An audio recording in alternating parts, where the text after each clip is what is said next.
മനുഷ്യല്ലല്ലോ. ഇപ്പോഴാണ് ശരിക്കും ഫുട്ബോൾ കളിക്കാൻ സ്ഥലം ഉണ്ടായത്. അല്ല, ഇവിടുത്തെ ഗോളിയാ? ഗോളിയല്ല, ഞാൻ കിളിയാണ്. കിളി മാത്രമേ ഉള്ളൂ, വേറെ യാത്രക്കാരൊന്നുമില്ല? അതിനൊക്കെ ഇപ്പൊ KSRTC-യിലല്ല യാത്ര. ആ, അത് ശരിയാണ്. എന്റെ കെട്ടിയോളിപ്പോ മുന്നിലെ KSRTC കയറിക്കണു. ഞങ്ങളൊരു കല്യാണത്തിന് പോവാണ്. ഞാനൊരു കല്യാണത്തിനാണ്. 200 കല്യാണത്തിന് 200? അപ്പൊ കുട്ടിയെ കാണല എത്രയാണ്? കുട്ടിയെ കാണല്ലോ. ഞാൻ കല്യാണ കാപ്പിക്ക് 200 എന്നാ പറഞ്ഞേ.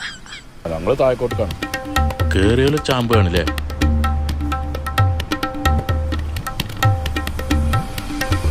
അതെ, ഖജാൻജി മറ്റേ KSRTC പോയി. അപ്പൊ എന്റെയൊക്കെ പൈസ അല്ല. ഓളെടുത്താ പേഴ്സ്. പഠിച്ചോനെ, ഒരു കുട്ടിയാണല്ലോ റോട്ടില്.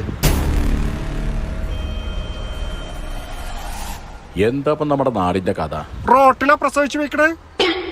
അതല്ല, പ്രസവിച്ച ഉടനെ തന്നെ KSRTC-യിൽ ഫ്രീ എന്ന് കേട്ടപ്പോഴേ നീച്ച് വെയ്ക്കാണ്. കുട്ടിനെ നോക്കണ്ടേ? നീ ബെൽക്ക് നോക്കാൻ സമയമില്ലെങ്കിൽ കുട്ടിനെ തള്ളനി നോക്കണ നല്ല സെന്റർ ഉണ്ടല്ലോ. പ്രസവിച്ചു കഴിഞ്ഞാൽ അവിടെ അല്ലേ പോണ്ടത്? നോക്ക, ആ കാപ്പറമ്പിലൊന്ന് നിർത്തുണ്ടോ? ദുവാബിയുടെ അവിടെ.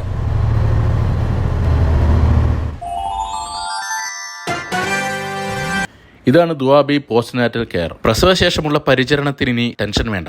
ഈ സെന്റർ നടത്തുന്ന ഡോക്ടറോട് തന്നെ നമുക്ക് ഇവിടുത്തെ സൗകര്യങ്ങളൊക്കെ ചോദിച്ചറിയാം. നമ്മുടെ ഇവിടെ എന്ന് പറഞ്ഞാൽ ഒരു പേഷ്യന്റ് പ്രസവം കഴിഞ്ഞ് വന്ന അവരുടെ ആരോഗ്യം സംരക്ഷിക്കും. പല ടൈപ്പ് പാക്കേജ് ഉണ്ട്. ഏതെടുത്താലും എല്ലാ ദിവസവും അവർക്ക് ആയുർവേദ ട്രീറ്റ്മെന്റ് ഉണ്ട്. Full body massage, head massage, face massage, daily face pack, മഞ്ഞൾ ഫുൾ ബോഡി സ്ക്രബ്. ഇതൊന്നും നമുക്ക് ഒരിക്കലും വീട്ടിൽ ഡെയിലി ചെയ്ത് കൊടുക്കാൻ കഴിയില്ല. ഇവിടെ വരുമ്പോൾ അവർക്ക് ആ ഒരു ടെൻഷനും ഇല്ല. എല്ലാ ദിവസവും രാവിലെ 6 മണി തൊട്ട് 10 മണി വരെ ടൈമിന്റെ ഇടയിൽ എല്ലാവരുടെയും ട്രീറ്റ്മെന്റ് കംപ്ലീറ്റ് ചെയ്യും. ഡെയിലി അരിഷ്ടം, കഷായം, പോണ സമയം കൊണ്ട് ലേഹ്യം. വളരെ ഡിഫറെന്റ് എന്ന് പറഞ്ഞാൽ നമ്മുടെ സർവീസ് ആൾക്കാർക്ക് ഇഷ്ടപ്പെടുന്നുണ്ട്. നമ്മുടെ മെനു അൽഹംദുലില്ലാ നല്ല ഫുഡാണ്. 24 hours ഡോക്ടേഴ്സ് അവൈലബിൾ ആണ്. ഞാൻ നിയർ ബൈ തന്നെയാണ്. ഞാൻ ഡെയിലി വരുന്നുണ്ട്. പിന്നെ അതിന്റെ പുറമെ എന്താവശ്യം ഉണ്ടെങ്കിലും എപ്പോ വേണേലും വിളിക്കാം, മെസ്സേജ് ചെയ്യാം. നമുക്ക് ഓരോന്നിനും ഇൻഡിപെൻഡന്റ് സ്റ്റാഫുകളാണ്. നമുക്കൊരു ആയുർവേദ ഡോക്ടർ ഉണ്ട്, കിച്ചൺ സ്റ്റാഫ് ഉണ്ട്. വർഷങ്ങളായിട്ട് എക്സ്പീരിയൻസ് ഉള്ള ഇത്താമാരാണ് കുളിപ്പിക്കലും. അവരാണ് ബേബിന്റെ കാര്യങ്ങൾ നോക്കുക. 2 പഞ്ചകർമ്മ പഠിച്ചിറങ്ങിയ തെറാപ്പിസ്റ്റുകൾ ഉണ്ട്. ക്ലീനിങ്ങിന് 2 സ്റ്റാഫ്, ലോണ്ടറി ചെയ്യാൻ ഒരു ചേച്ചി സ്റ്റാഫ് ഉണ്ട്. ഇത് നമ്മുടെ ഈ സ്ഥാപനത്തിന്റെ MD ആണ് കേട്ടോ, ലിയാഖത്ത് ഭായ്. ഇദ്ദേഹത്തിന്റെ മകളാണ് ഇവിടുത്തെ ഡോക്ടർ. പേഷ്യന്റിന്റെ എല്ലാ കാര്യങ്ങളും മുളകും. കിച്ചണിലെ കാര്യങ്ങളെല്ലാം ഹാൻഡിൽ ചെയ്യുന്നത് വൈഫാണ്. പക്ഷെ ഇതിൽപ്പെട്ട സാധനങ്ങളെല്ലാം വേണമല്ലോ. അത് ഫ്രഷ് ആയിട്ട് എല്ലാ ദിവസവും രാവിലെ വൈകുന്നേരത്തുമായിട്ട് എത്തിച്ചു കൊടുക്കുന്ന ഞാൻ. അപ്പോ ഒരു വീടിന്റെ അറ്റ്മോസ്ഫിയറിലാണ് നിങ്ങൾക്ക് ഇവിടുത്തെ സേവനങ്ങളൊക്കെ ലഭിക്കുക.